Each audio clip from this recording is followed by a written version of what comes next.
Hello everyone, Assalamu alaikum. This is Ruxar. I just have gotten my final year MBBS results today, and Alhamdulillah, I have passed and I have become a doctor today.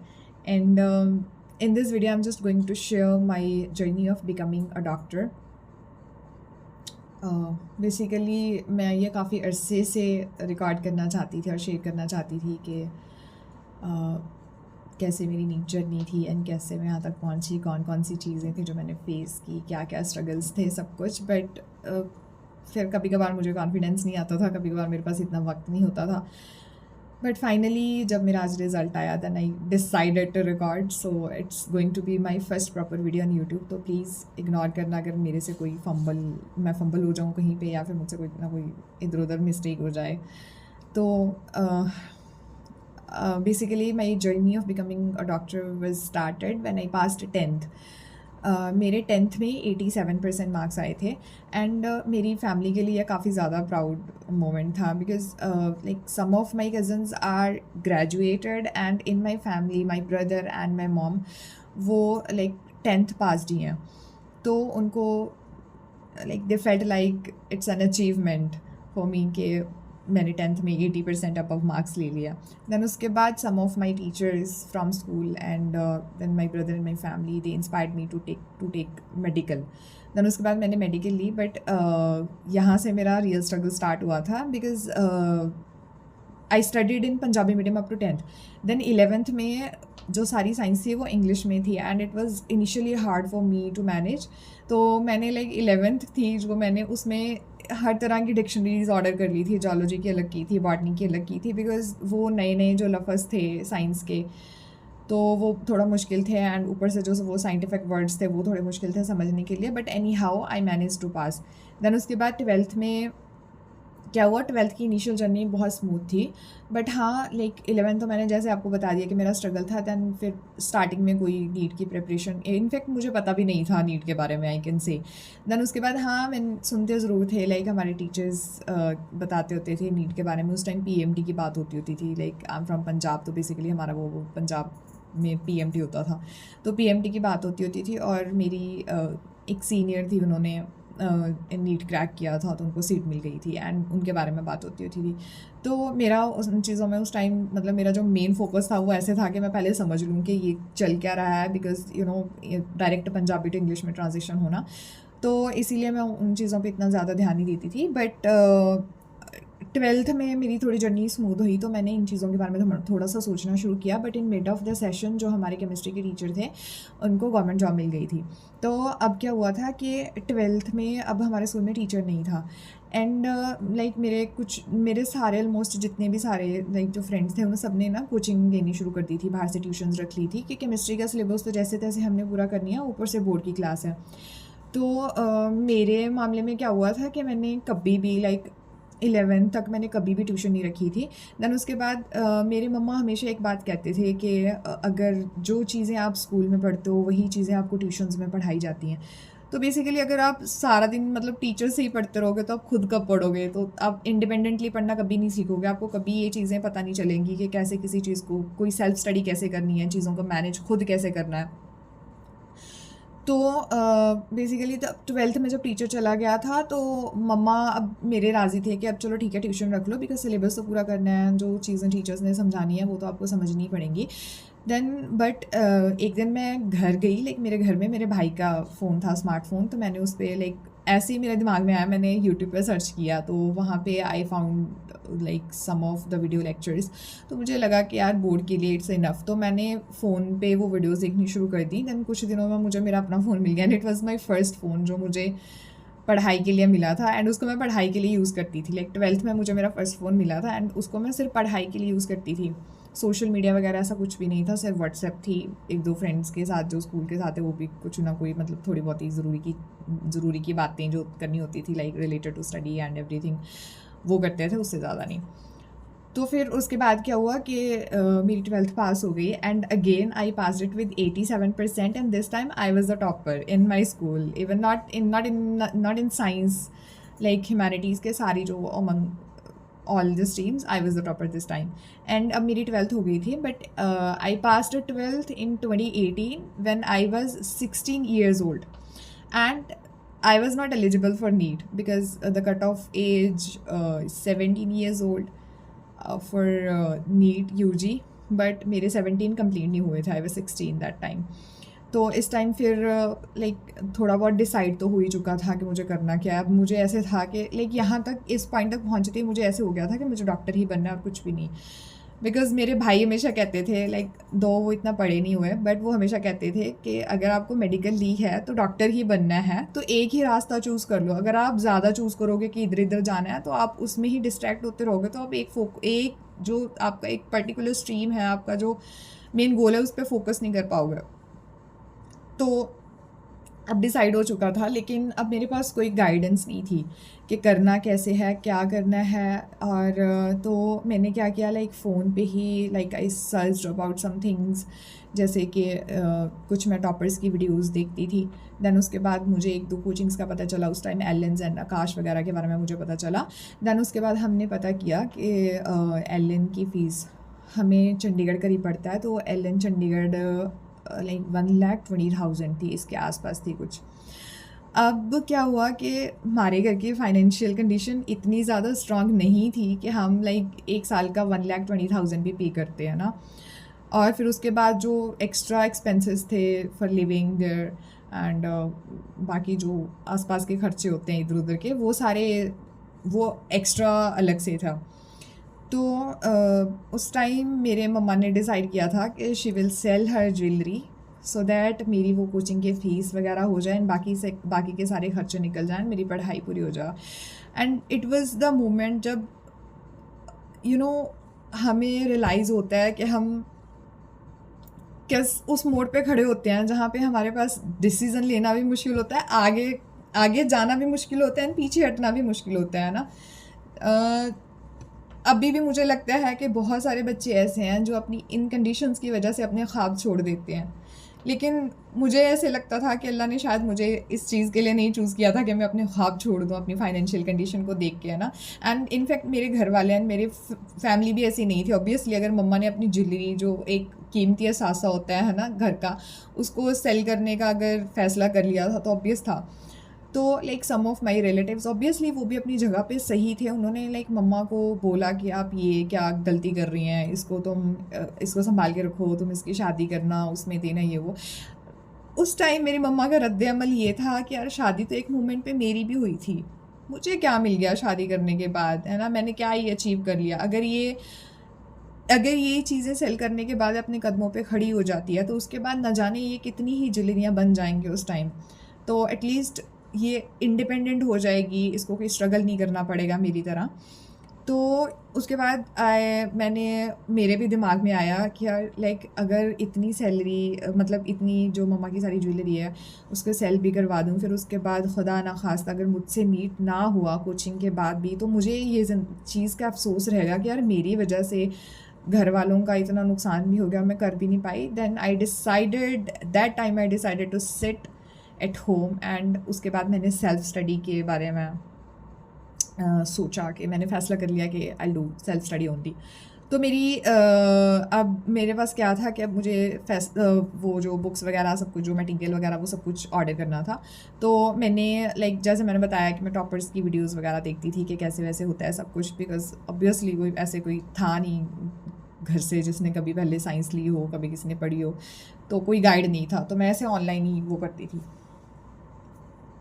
तो मैंने क्या किया, मैंने सारी books order कर ली।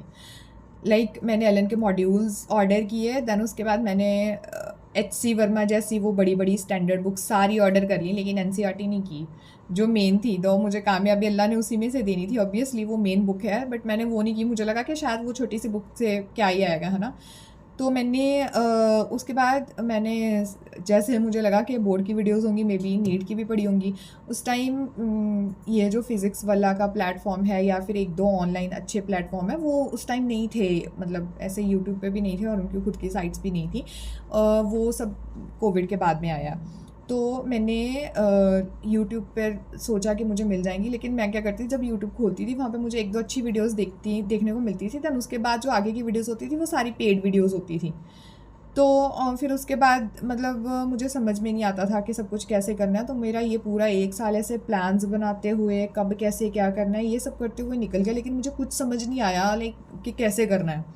तो ऐसे करते करते नीट भी आ गया, तो मैंने ये नीट दिया एंड इस टाइम मुझे पता तो था कि जैसा मैंने मेरे हालात हैं जैसा मैंने दिया तो ऑब्वियसली क्लियर तो होगा नहीं, तो मैंने दे दिया जैसे तैसे, और मैंने रिज़ल्ट भी चेक नहीं किया बिकॉज मुझे पता था कि नहीं होगा।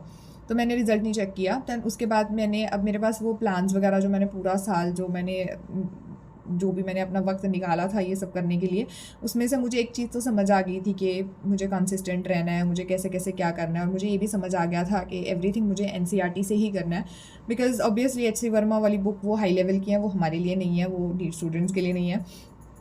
तो मैंने अब सेकंड टाइम जब मैंने ये ड्रॉप लिया तो मैंने अच्छे से पढ़ाई करनी शुरू कर दी। एंड अब जो था लाइक फॉर फर्स्ट 3 मंथ्स ये बहुत अच्छे से मेरा लाइक स्मूथ चला and I was consistent. But उसके बाद एक दो ऐसे हादसे हो गए फैमिली में कि मेरा सब कुछ बिगड़ गया, सब कुछ सारा इम्बैलेंस हो गया। एंड बट फिर भी मतलब जब भी मुझे थोड़ा बहुत ऐसे स्टेबिलिटी मिलती थी मैं थोड़ा बहुत पढ़ लेती थी, बट वैसा कंसिस्टेंट नहीं था, नहीं वैसा स्मूथ था जैसा होना चाहिए, लाइक इन्वायरमेंट भी वैसा जैसा होना चाहिए smooth for entrance exam. Then उसके बाद ये वाला साल भी निकल गया, नीट आ गया, then I gave it and this time मेरे 445 मार्क्स आए थे। एंड जब मेरा 445 स्कोर आया तो I told my mom, then मेरी मम्मा ने, मुझे लगा था कि पता नहीं मुझे मेरे घर वालों का ये रिस्पॉन्स होगा कि तुम वक्त ज़ाया करी जा रही हो ये वो, बट नहीं, अम्मी ने मुझे बोला कि अगर आप 445 ले सकती हो इतना थोड़ा इम्बैलेंसिंग एनवायरनमेंट में, तुम इतना 445 ले सकती हो, तो अगर आप एक जॉब और लो और अच्छे से प्रिपेयर करो तो इंशाल्लाह आगे हो जाएगा, क्लियर हो जाएगा। देन उसके बाद मैंने इसके सिवा कुछ सोचा भी नहीं था, मैं बस नीट ही करना था और उसके सिवा कुछ नहीं करना था, मैं इसी जिद पे अड़ी हुई थी और मेरी फैमिली भी सपोर्टिव थी। तो अब थर्ड ड्रॉप मैंने ले लिया। थर्ड ड्रॉप के time and this time I have studied so hard, like I share that too कि मैंने कैसे कैसे पढ़ा, क्या क्या पढ़ा, and it was totally self study. कहीं से मेरी कोई कोचिंग नहीं है, कहीं से मेरा कोई प्लेटफॉर्म नहीं है, बस मैं सिर्फ टेस्ट सीरीज़ ली थी, मैं टेस्ट देती थी और वो टेस्ट जो थे मेरे उनमें मार्क्स बहुत लाइक मुझे लगता है कि 600 से अब तो कभी आई नहीं थे, 550 मैक्स स्कोर था जो मेरा आता था। बट फिर भी मैं उनको देती थी, अच्छे से एनालाइज करती थी, मैं अपनी मिस्टेक्स देखती थी। कभी कभी तो ऐसे होता था कि फ़िज़िक्स में मेरा इतना वक्त ज़ाया हो जाता था, मैं एक ही क्वेश्चन पे अट जाती थी, 3-3 घंटे उसी में से नहीं निकलती थी कि कैसे हो रहा है ये सब। बट या अब मेरा ये वाला नीट भी हो गया था एंड आई स्टिल रिमेंबर कि जो मेरी लास्ट वाली अटैम्प्ट थी इस टाइम में इतनी ज़्यादा सीरियस थी कि जब मैं गई थी लास्ट पेपर देने के लिए तो उस टाइम में इतनी ज़्यादा एनजाइटी में थी कि कोविड की वजह से तब ग्लव्स वगैरह मास्क वगैरह लगा के जाना था, तो आई स्टिल रिमेंबर कि मुझसे ग्लव्स नहीं पहने जा रहे थे, my hands were shaking and मेरे भाई ने खुद मेरे ग्लव्स पहनाए थे। तो मैंने वो वाला नीट भी दिया, बट आउट ऑफ एनजाइटी मैंने बहुत सारी मिस्टेक्स की थी। I will share that too in the coming videos. तो बेसिकली मैंने नीट दे दिया और अब मैं घर आई तो मेरे को ऐसे हो गया था कि मेरे को लाइक 600 प्लस मार्क्स आ जाएंगे बाद में, जब वो आंसर की से मैच करके मुझे इतना श्योर हो गया था। तो फाइनली मतलब आई गेस नवंबर 1 नवंबर को मेरा रिज़ल्ट आया था। 1 नवंबर 2020 मेरा 21 बैच है, तो 1 नवंबर 2021 में रिज़ल्ट आया था। तो जब वो रिज़ल्ट आया तो लाइक मेरे 600 से अब मार्क्स थे, ऑब्वियसली उतने ही थे जितने मैंने एक्सपेक्ट किए थे। देन बट मेरा रैंक थोड़ा ऐसा था कि मुझे थोड़ा डर लग रहा था बिकॉज नीट का लेवल थोड़ा लो साइड ही था उस टाइम। बायो बहुत इजी थे और बहुत सारे बच्चों के फुल मार्क्स आए थे बायो में। तो मेरा मतलब काउंसलिंग जब स्टार्ट हुई तो अब क्या हुआ मेरे साथ, मैंने काउंसलिंग की, मैंने सोचा कि अभी तक मैंने नीट के 3 फॉर्म्स हैं वो घर से बैठ के फिल कर दिए हैं, और मेरे भाई बाहर रहते थे, मतलब मैं और अम्मी थे जो अब घर रहते थे। भाई मोस्टली काम के लिए बाहर ही रहते थे, लाइक काफ़ी दिनों के बाद आते थे। तो उस टाइम भाई भी घर पे नहीं थे और मैं अकेली, कभी ऐसे मेरे को नहीं पता था कि साइबर कैफ़े जाना है, कहाँ जाना है, कैसे जाना है, इंटरनेट कैफ़े में। तो मैं इतना बाहर कम ही जाती थी, लाइक अंदर बैठ के सेल्फ स्टडी करना। तो मैंने सोचा कि अभी तक मैंने सब कुछ भर दिया है, तो अब जो सारी काउंसलिंग है वो भी मैं घर से ही भर देती हूँ। तो मैंने फर्स्ट राउंड की वो भरी, लेकिन उस दिन लास्ट डेट थी एंड जब मैंने अपनी ट्रांजैक्शन करनी चाहिए एंड इंटरनेट इश्यूज़ की वजह से मेरी ऑन टाइम ट्रांजैक्शन नहीं हो पाई। एंड अब मेरी जब वो नहीं हुई तो जिस दिन वो जो प्रोविजनल लिस्ट आती है काउंसलिंग की, तो उसमें मेरा नाम नहीं था। Then I got to know कि मुझे पता था कि मेरी जो ट्रांजैक्शन है वो लेट हुई है, तो इसलिए मेरा नाम नहीं आया। Then that day I went to university. I still remember कि उस दिन मेरी कज़न की मैरिज थी एंड उसी दिन मैंने चेक किया था, उसी दिन काउंसलिंग की वो आई थी। एंड उसी दिन शाम को फिर मैं मेरे कज़न और मेरे भाई के साथ यूनिवर्सिटी गई थी। एंड फरीदकोट, मैं आई एम फ्रॉम पंजाब, तो बेसिकली जो फरीदकोट की यूनिवर्सिटी है वो हमारी मेन है BFUHS। तो वो उसका रास्ता हमारे लिए घर से था आराम से 3 से 4 घंटे का। तो अभी क्या था कि शादी के दिन हमने बीच में से जाना था एंड यूनिवर्सिटी का जो टाइम था 4:30 5:30 था, आई डोंट रिमेंबर एग्जैक्टली, 4:30 5:30 में से बीच में से कुछ था। तो उस टाइम से हम लाइक हार्डली 1.5 या 2 घंटा पहले चले होंगे एंड बहुत ही ज़्यादा स्पीड पे हम लाइक यूनिवर्सिटी में पहुँचे। हम जाते ही देखा कि जब मैं अंदर गई तो वहाँ पे एक क्लर्क बैठा था एंड मुझे नहीं पता वो क्लर्क था जो भी था, I guess he was setting, जो ये चीज़ें सारी मैनेज करता था। क्लर्क ही होगा ऑब्वियसली, मुझे नहीं पता वैसे। तो वो ना उसने मुझे देखा। देन आई आस्क्ड हिम कि सर मेरा ऐसे ऐसे नाम नहीं आया हुआ। देन ही वाज लाइक कि तुमने पेमेंट की थी? मैंने कहा हाँ जी पेमेंट तो की थी। ही वाज लाइक कितने टाइम पे की थी? तो मैंने उसको बताया। देन ही वाज लाइक देखो यूनिवर्सिटी में ये लेट पहुंची हुई है, थोड़ा सही फ़र्क है। तो लाइक सेकंड डेट पे पहुंची हुई है, जो लास्ट डेट थी उससे सेकंड डे नेक्स्ट डे पहुंची हुई है। तो मैंने कहा कि सर थोड़ा सा वो घर से की थी तो इंटरनेट प्रॉब्लम की वजह से।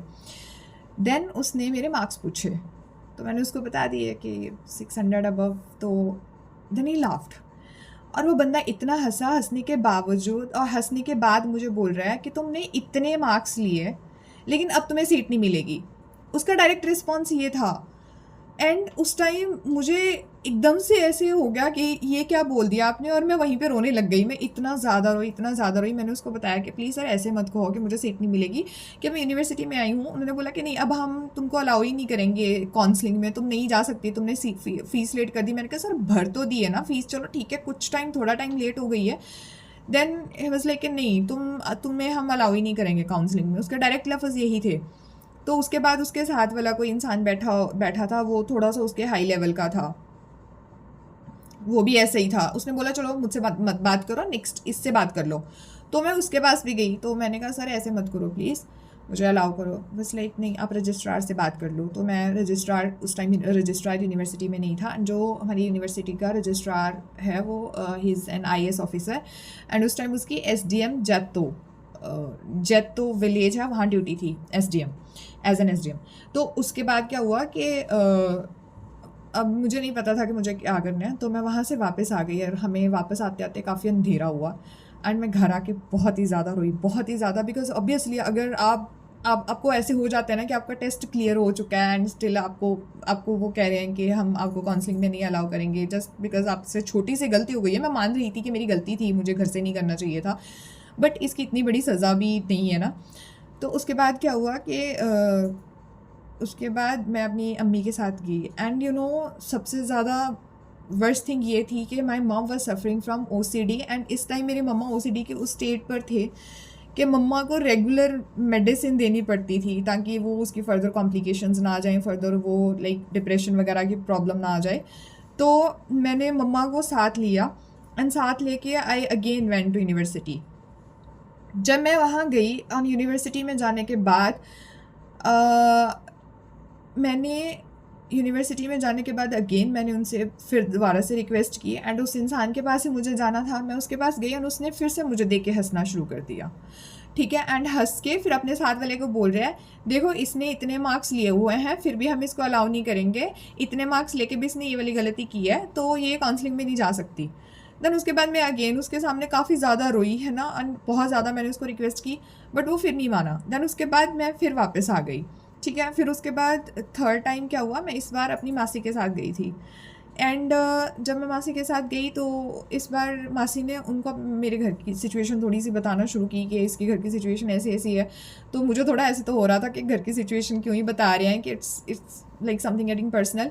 बट फिर भी ना मुझे फिर थोड़ा उनको ऐसे था कि क्या पता सुन के थोड़ा सा अलाउ कर ही दें, है ना, तरस कर ही लें ये वो, लाइक इट्स समथिंग लाइक भीख मांगना। मुझे ऐसा फील हो रहा था कि कुछ अचीव करके भी भीख मांगना। बट फिर उसके बाद क्या हुआ कि जब उन्होंने फिर अलाउ नहीं किया, तो अब हमारे ना इलेक्शंस का टाइम था, तो मैंने लाइक हमारी सिटी का जो एमएलए वगैरह थे उनसे बात की, उनसे यूनिवर्सिटी पे कॉल्स करवाई, बट कुछ भी नहीं हुआ। देन जैसे तैसे मेरे को I just met so many people, उनमें से कुछ वक्फ बोर्ड के मेंबर्स थे कि उन्होंने मुझे बोला कि अगर आप सीट आपको गवर्नमेंट मिलती है तो हमारे पंजाब में क्या है कि गवर्नमेंट सीट की जो फ़ीस है वो भी हाई है, लाइक इट्स समथिंग लाइक ये भी लैक्स में ही है। तो वो भी मेरे लिए मुश्किल था, बट मैंने सोचा हुआ था कि अगर मुझे एक बार गवर्नमेंट सीट मिल जाएगी देन फिर उसके बाद मैं स्टडी लोन ले लूँगी। तो स्टडी लोन के बाद जो वो सारी मतलब बाद में ऑब्वियसली अगर एमबीबीएस के बाद उसके बाद जॉब लगने के बाद मैं वापस कर दूँगी। बट अब स्टडी लोन के पर इंटरेस्ट पड़ना था। बट यू नो जब वो कहते हैं कि हमसे कभी ना कभी कोई गलती ज़रूर होती है, लेकिन उसमें से फिर कोई ना कोई जैसे सोल्यूशन निकलना होता है ना। तो मैं वक्फ बोर्ड के मेंबर से मिली, तो उन्होंने मुझे बोला कि अगर आपकी सीट आपको मिल जाती है गवर्नमेंट, तो उसके लिए आपको जो एड है वो वक्फ बोर्ड की तरफ से मिलेगी। एंड उसका वापस तो मैंने ज़रूर करना है ऑब्वियसली, क्योंकि बट उसमें मुझे इंटरेस्ट नहीं पड़ेगा इतना, है ना। और फिर उसके बाद और मैं फिर अपनी जॉब लगने के 5 साल बाद उसको वापस कर सकती हूँ, बट प्रोवाइडेड कि मेरी गवर्नमेंट सीट होनी चाहिए एंड मुझे वो सीट मिलनी चाहिए ना। तो उसके बाद क्या हुआ कि मेरे को अब ये प्रॉब्लम थी कि चलो ये चीज़ तो हो ही गई है क्लियर, है ना। और मुझे यहाँ से थोड़ी सी उम्मीद लगनी शुरू हो गई थी, क्योंकि जब मेरा नीट क्लियर हो गया और उसके बाद मुझे सीट ना मिलने की ये सब उम्मीदें लगी हैं कि तुम्हें सीट नहीं मिलेगी, बट स्टिल मैं हमेशा जब भी अल्लाह ताला के पास जाती थी मैं उनसे हमेशा पूछती थी कि अल्लाह मैं ही क्यों, है ना। मेरा इतना लाइक बड़ा सब्र नहीं था कि मैं इंतज़ार करती, मैं सोचती, या ना ही मैं इतनी बड़ी थी कि मैं उस चीज़ को समझती कि इसमें भी अल्लाह की कोई ना कोई मसलियत होगी। बट वाकई में अल्लाह की कोई ना कोई मसलियत थी, है ना। तो क्या हुआ कि मैं कहती थी अल्लाह मैं ही क्यों। लेकिन जब मैं इस बार वक्फ बोर्ड के मेंबर से मिली, जब उन्होंने मुझे ये चीज़ ऑफ़र की, तो मुझे थोड़ा सा ऐसे हौसला हुआ कि नहीं, इसमें भी अल्लाह ने कोई मसलहत रखी है। अगर मुझसे गलती हुई है तो मैं हेल्प के लिए इन लोगों के पास आई हूँ, तो मुझे ये पता चला है कि दैट मुझे वक्फ बोर्ड की तरफ से एड मिल सकती है एंड उसका मुझे इंटरेस्ट भी नहीं देना पड़ेगा, है ना। लेकिन अब मसला ये था कि मुझे सीट कैसे मिले। तो कुछ दिन के बाद फाइनल रिज़ल्ट आ गया काउंसलिंग का, एंड वहाँ पे मैंने देखा कि जिन बच्चों का रैंक मुझसे कम था एंड जिन बच्चों के मार्क्स मुझसे कम थे, उनको पंजाब के गवर्नमेंट उस कॉलेज में सीट मिल गई है जहाँ पे लाइक जो मोस्टली जो टॉपर्स हैं वो जाते हैं। लाइक पंजाब के बेस्ट कॉलेज में सीट मिल गई है उनको गवर्नमेंट, वो भी जनरल कैटेगरी में। तो मुझे ना इस टाइम मेरा सब्र टूट गया यहाँ पे कि यार मैं तो इतने मार्क्स लेके घर बैठी हूँ और वो बच्चे अपने रिजल्ट देखने के बाद अपनी एडमिशन की तैयारियां कर रहे हैं। तो मैंने again I just called person जो मेरे उसके बाद like throughout my MBBS जो मेरे गार्डियन रहे हैं from Waqf board side, and मैंने उनको कॉल की। Then he was like Rukhsar अभी just go to university and उसके बाद उनसे बात करो, एंड उसके बाद आप सीधा जो रजिस्ट्रार है जैतो वहाँ पे चले जाना। तो अगर फिर भी कोई बात नहीं बनती तो हम कोर्ट में जाएंगे, हम रेट डालेंगे कि हमसे इतनी सी गलती हुई है कि उसकी सज़ा ये नहीं बनती कि हमें सीट ना मिले, कि हमारा लाइक जो फर्दर हमारे फ्यूचर गोल्स हैं वही हमसे छीन लिए जाएं। तो मैं यूनिवर्सिटी तो नहीं पहुंची इस बार, मैंने अपनी अम्मी को लिया साथ में और लेते ही मैं सीधा जैतो पहुंच गई। वहाँ पे मैंने उनका ऑफिस ढूंढा जैसे तैसे, एंड मैं और मेरी अम्मी हम दोनों ही हैं और इतनी दूर घर से लाइक 4-5 घंटे का रास्ता है। और हमने पहले तो वो ऑफिस ढूंढा, फिर वहाँ जब पहुँचे तो हमें 4 ऑलरेडी बज चुके थे शाम के। तो उसके बाद वो जो वहाँ कुछ लोग बाहर बैठे थे, तो उन्होंने हमें बताया कि जो ये रजिस्ट्रार हैं, जो ये आईएएस ऑफिसर हैं, ये बहुत ही ज़्यादा अच्छे हैं, ये आपसे इस वे में बात करेंगे तो आपको सोल्यूशन भी देंगे। तो मुझे ऐसे फील हुआ कि नहीं, शुक्र है कि ऐसे लोग से, ऐसे इंसान से मैंने बात करनी है, बिकॉज ऑब्वियसली इंसान का कॉन्फिडेंस थोड़ा ऐसे हो जाता है, टेंशन सी ख़त्म हो जाती है कि सामने वाला इंसान अगर थोड़ा नरम दिल है। तो जो बाहर उनके असिस्टेंट खड़े थे, उन्होंने पूछा कि क्या प्रॉब्लम है। मैंने उनको बताया कि सर ऐसे ऐसे करके मैं स्टूडेंट हूँ, मुझे सर से मिलना है कि यूनिवर्सिटी के मामले के बारे में। तो उन्होंने मुझे बोला कि भेज दो। एंड जैसे ही मैं अंदर एंटर होती हूँ, वो इंसान एक इतनी बड़ी पोस्ट पर है कि उसने पहले एमबीबीएस की है, फिर वो आईएएस ऑफिसर बना है, एंड उसकी इतनी ज़्यादा एज भी नहीं थी। ही वॉज फ्रॉम केरला, उसकी इतनी ज़्यादा एज भी नहीं थी। एंड वो इंसान अपनी वो चेयर से खड़ा होकर आगे आया खुद चल के, एंड आगे उसने पूछा। मैंने उसको बोला, मैंने कहा सर मेरा नीट क्लियर हो चुका है, एंड ऐसे ऐसे करके बात है, ये सब उसने मुझे अच्छे से सुना। ठीक है, अब ना यहाँ पे ना मैं इसको उससे कंपेयर करूँगी जो मुझे 3-4 बार जो मेरे ऊपर हंसा था जब मैं गई थी। हालांकि उसकी पोस्ट इतनी हाई नहीं थी, वो वहाँ पे सिर्फ एक एज अ क्लर्क था, और एक ये जिसने पहले वो जो डॉक्टर बना, फिर वो भी आईएएस ऑफिसर बना, और एक जिसने आगे आके मुझसे बात की खड़ा होके अपनी सीट से। उसके बाद उसने मेरी सारी बात सुनी। देन उसने बोला कि ठीक है, मैं यूनिवर्सिटी में भी कॉल करता हूँ, और आप यूनिवर्सिटी जाओ, उनको जाके बोलो, और उसके बाद वो आपको अलाउ कर देंगे काउंसलिंग में। एंड उसको बोलना कि मेरी सर से बात हो चुकी है। तो मैंने कहा कि सर अभी यूनिवर्सिटी जाने में मुझे आधा घंटा लगेगा, एंड आधे घंटे में यूनिवर्सिटी में बंद हो जाना है, एंड उसके बाद हमने वापस जाना है। मैं और मेरी अम्मी अकेले हैं, और हमने इतनी दूर जाना है, हमको रात को जाते जाते 11 बज जाएंगे। तो अगर प्रॉब्लम हुई रास्ते में तो हम कैसे जाएंगे, तो मैं क्या कल दोबारा आ सकती हूँ? उन्होंने बोला कि अगर उस इंसान ने, मतलब मैं इतना हैरान थी कि कोई इतना ज़्यादा अपनी पोस्ट पे, इतनी हाई पोस्ट पे पहुँच के इतना डाउन टू अर्थ इंसान कैसे हो सकता है ना।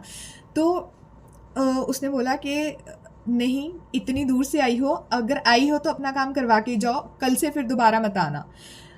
तो फिर उसने मुझे बोला कि अगर रास्ते में कोई भी प्रॉब्लम होती है आप लोगों को, आपको और आपकी अम्मी को, तो उसने मुझे अपना पर्सनल नंबर दिया। फिर उसने बोला इन केस अगर मैं ना उठाऊं, तो उन्होंने अपने पर्सनल असिस्टेंट का नंबर दिया।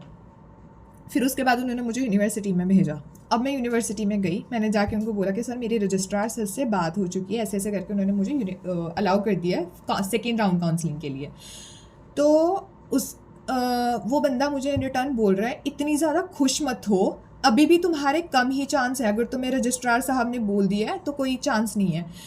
तो मैं मन ही मन में सोच रही थी कि इंसान अपने आप को क्या समझ रहा है, और मैं दोनों को कंपेयर कर रही थी, और मैं सोच रही थी कि अल्लाह अगर मुझे इस रास्ते में, मतलब आप लेके आए हैं, और आगे मैंने अगर इसमें कामयाब होना है, तो मुझे हिम्मत देना कि मैं उस इंसान जैसी बन सकूं, पर ऐसी कभी भी ना बनूं।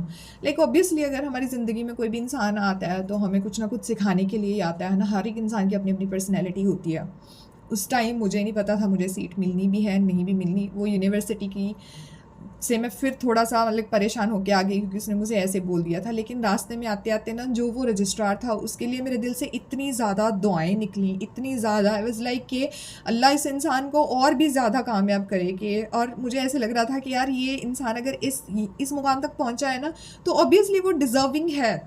वो उसको इसीलिए वो उस मुकाम तक पहुंचा है क्योंकि अल्लाह ताला ने उसमें देखी होंगी कि इसमें इतनी प्यारी खूबियां हैं, ये इंसान इतना अच्छा है, तो ये डिज़र्व करता है।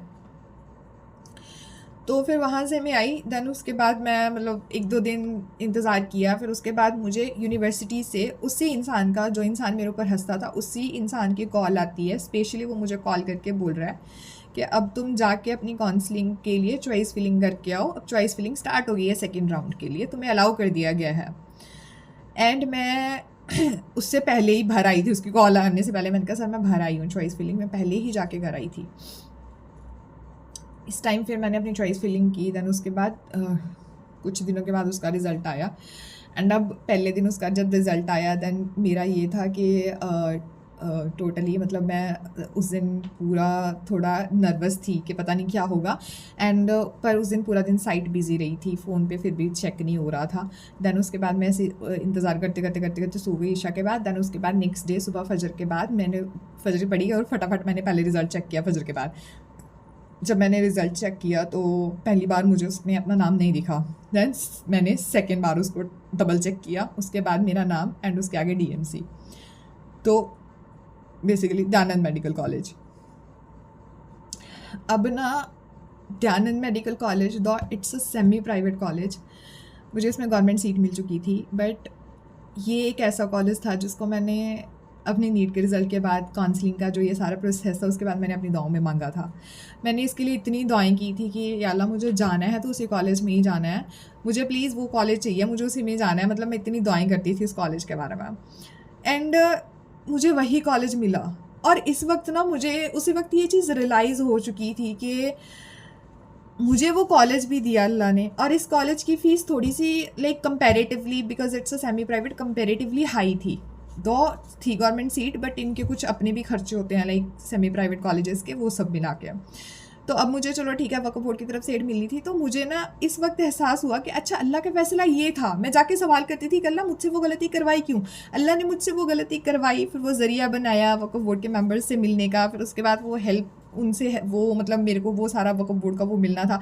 दैन उसके बाद मैंने अभी, मेरे मम्मा मेरे साइड पे सोए हुए थे, अब मैंने आपको बताया कि मम्मा को ओसीडी थी, ओसीडी की वजह से मम्मा ने हमें, मतलब मम्मा ने ना जाने कितने टाइम से हमें हग नहीं किया था। वो ऐसे हम टच करते थे ना, मम्मा हमें दूर कर देते थे। मैंने मम्मा को जल्दी से उठाया, मैंने कहा मम्मा मुझे डीएमसी मिल गया। एंड उस टाइम जो मेरी अम्मी की रिएक्शन थी, आई स्टिल रिमेंबर।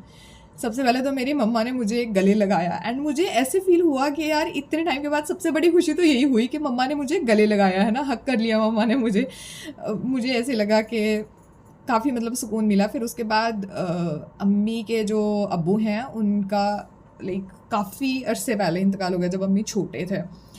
तो उनके बारे में जब भी हम सुनते हैं कि वो बड़े खुश होते थे कि जब उनकी फैमिली में कोई पढ़ता था, कोई आगे बढ़ता था। तो अम्मी ने उनको याद किया कि अगर आज मेरे बाबा होते तो उनको कितना प्राउड फील होता है ना। तो बट चलो ये बात भी हो गई। फिर उसके बाद मम्मा, फिर मैंने उसके बाद जो मेरे वो गार्डियन हैं जो वक्फ बोर्ड की तरफ से, मैंने उनको कॉल की। दैन आई टोल्ड हिम कि सर ऐसे ऐसे मुझे डीएमसी मिल गया। दैन उसके सेकेंड डे ही मैं एडमिशन के लिए इधर आ गया, and I was quite nervous that day. सब कुछ लेके मैं इतनी ज़्यादा नर्वस थी। एंड आई स्टिल रिमेंबर कि मेरे फिज़ोलॉजी के टीचर थे जो वहाँ काउंसलिंग में बैठे थे। शी आस्क्ड मी कि आप इतना ज़्यादा काम क्यों रही हो, क्योंकि मुझे अभी भी ऐसे डर था कि कहीं जो मुझे मिला है कहीं फिर से ना हो जाए, कहीं फिर से ना कोई आजमाइश आ जाए, है ना। तो मेरी उसके बाद एडमिशन हुई। दैन उसके बाद मेरी उससे सेकेंड और थर्ड डे के बाद ही क्लासेस थी। आई स्टिल रिमेंबर कि जब मेरा फर्स्ट डे था, मैं अपने भाई के साथ अपनी अटेंड करने के लिए आई थी अपनी क्लासेस। एंड क्या हुआ था कि मेरे भैया के साथ जब मैं आई तो पहली बार घर से बाहर आना था मुझे। तो उस दिन मुझे हॉस्टल में नहीं रुकना था, तो मुझे घर ही जाना था, because it's like hardly 50 kilometres away from my home. तो उस दिन लाइक फर्स्ट डे ऐसे था कि घर ही वापस जाऊंगी मैं। तो मेरे भैया मुझे पहले लेके आए, फिर उसके बाद सुबह 8:30 से लेके 5:30 तक मेरे भाई ने वहाँ कॉलेज के बाहर खड़े होकर मेरा इंतज़ार किया। खाना नहीं खाया, वहाँ से हिले तक नहीं। उनको ऐसे था कि अगर वो बाहर आ गई तो कहीं घबरा ना जाए कि पता नहीं मेरा भाई कहाँ चला गया वो। तो 5:30 तक बाहर उन्होंने इंतज़ार किया। फिर उसके बाद मुझे वापस लेके गए। मतलब उस दिन तो मेरे को ऐसे हुआ था जैसे मैं एक छोटी सी बच्ची हूँ कि मेरे को वो उठा के लेके आए हैं मेरे भाई। तो फिर उसके बाद मेरी मतलब फर्दर वो कंटिन्यू रही जर्नी। उसके बाद लाइक थ्रू आउट माई MBBS हर एक दिन मुझे ऐसे लगता था कि अल्लाह ने मुझे नवाजा है। हर एक दिन मैं, ऐसा भी नहीं है कि मैं कभी MBBS में नहीं रोई। बहुत बार मुझे ऐसे लगा कि मैं मुझसे नहीं होगा, बहुत बार ऐसे होगा मैं बहुत ज़्यादा रोई हूँ, बहुत बार ऐसे हुआ है कि मुझे मुश्किल लगा है। लेकिन पता, अल्लाह ने मुझे एक अलग सी इज़्ज़त दे दी थी।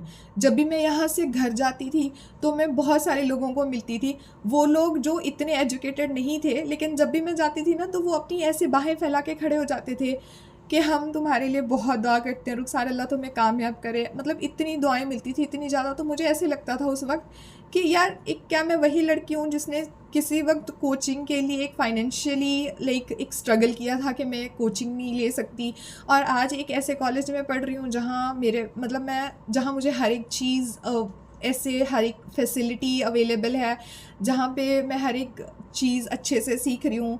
एंड मेरे साथ पढ़ने वाले बच्चे इतने बड़े बड़े लोगों के बच्चे हैं, है ना। तो मतलब मैं हमेशा कहती थी, उस टाइम मुझे ऐसे लगता था कि अल्लाह ने मैं बहुत ही ज़्यादा नवाजा है अल्हम्दुलिल्लाह। और उस टाइम ना मुझे ऐसा फ़ील होता था कि मेरे साथ ही एक मौजज़ा हुआ है, जो मतलब ये मेरी एक ख्वाबों की दुनिया है जहाँ मैं जी रही हूँ। बहुत बार मेरे लिए बहुत डिफ़िकल्टीज़ होती थी। सेकंड एंड थर्ड ईयर में मैं बहुत ज़्यादा रोई हूँ, बहुत ही ज़्यादा रोई हूँ, है ना? बहुत सारी आज़माइशों में से गुज़री हूँ। बट पता है जो वो लोगों की दुआएँ थी, फिर हर बार जब अम्मी को मैं कॉल करती थी, फिर अम्मी का हर कॉल के एंड में यही कहना कि अल्लाह तुम्हें कामयाब करे, अल्लाह तुम्हें और कामयाब करे, है ना? बहुत सारे लोगों की और सारे लोगों की दुआएँ, इतनी मोहब्बत लोगों की, सबकी, उनकी वजह से मैं फिर से उठ के खड़ी हो जाती थी। अब at the end of this video I just want to tell कि मेरा ये वीडियो बनाने का मकसद क्या था। मेरा ये वीडियो बनाने का मकसद ये था, like specially for the NEET students, कि यार अगर आप डिटर्मेंट हो फॉर योर गोल्स, फॉर जो आपके ड्रीम्स हैं उनको पूरा करने के लिए, अगर आपके अंदर ऐसी मतलब दृढ़ता है, आई मीन टू से like I am speaking properly in Punjabi, कि अगर आप में ऐसा है कि आपको वही चीज़ हासिल करनी है, आप इनफ ज़िद्दी हो उस चीज़ को हासिल करने के लिए, देन वो मैटर नहीं करता कि आपकी फाइनेंशियल कंडीशन कैसी है, ये मैटर नहीं करता आपका बैकग्राउंड कैसा है, ये मैटर नहीं करता कि आपके घर में कोई पढ़ा लिखा है या नहीं है। मैटर ये करता है कि आपके अंदर कितनी ज़्यादा जिद है उस चीज़ को हासिल करने के लिए। तो और second thing I just want to say कि कभी भी मतलब जैसे मैंने किया था वो मत करो। अगर आपके ऊपर एक आजमाइश आती है तो उसको थोड़ा शांत नेचर से उसको सोचो, और कभी भी अल्लाह से जाके शिकायत मत करो कि अल्लाह मैं ही क्यों, क्योंकि अल्लाह ताला के फ़ैसले लाइक बियॉन्ड आवर थिंकिंग होते हैं। जैसे मेरे साथ हुआ है ना, अल्लाह ने मुझे कैसे कैसे मुझसे गलती करवाई, फिर मेरे लिए वो रास्ता बनाया कैसे, फिर सब कुछ लाइक मुझे वो कॉलेज मिला, मुझे वो सपोर्ट मिली, मुझे इतनी हेल्प मिली, फिर मुझे इतने सारे लोगों से नए नए लोग मुझे मिले जिनके साथ मेरा वाबस्ता पड़ा, जो इतने पढ़े लिखे भी थे, कुछ लोग ऐसे भी थे जो इतने पढ़े लिखे नहीं थे, लेकिन उनकी दुआएं मेरे लिए बहुत ही ज़्यादा मेरे काम आई, उनकी दुआएं। तो basically I just want to tell everyone कि अगर आपके ख्वाब हैं तो आपका फ्यूचर है, तो अपने ख्वाबों पर हमेशा डटे रहो।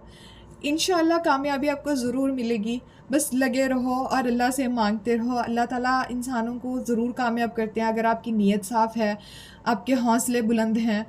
तो that was all I just want to tell. And उसके बाद जो बाकी एमबीबीएस में बहुत सारी चीज़ें मैंने सीखी हैं, and basically it was not only an academic journey, it was a journey जहाँ पे मुझे लाइक थ्रू आउट लाइक मुझे एक इमोशनल मैच्योरिटी भी मुझे पता चला है कि कैसे हर एक चीज़ को स्टेबल करना है, अपनी बाउंड्रीज़ कैसे सेट करनी है, बाहर लोगों के साथ बाहर रहते हुए कैसे डील करना है। तो I have learn so many things, so it was not any academic journey. तो that was all for today, and thanks कि आपने मुझे सुना इतने सब्र के साथ सब कुछ। And also please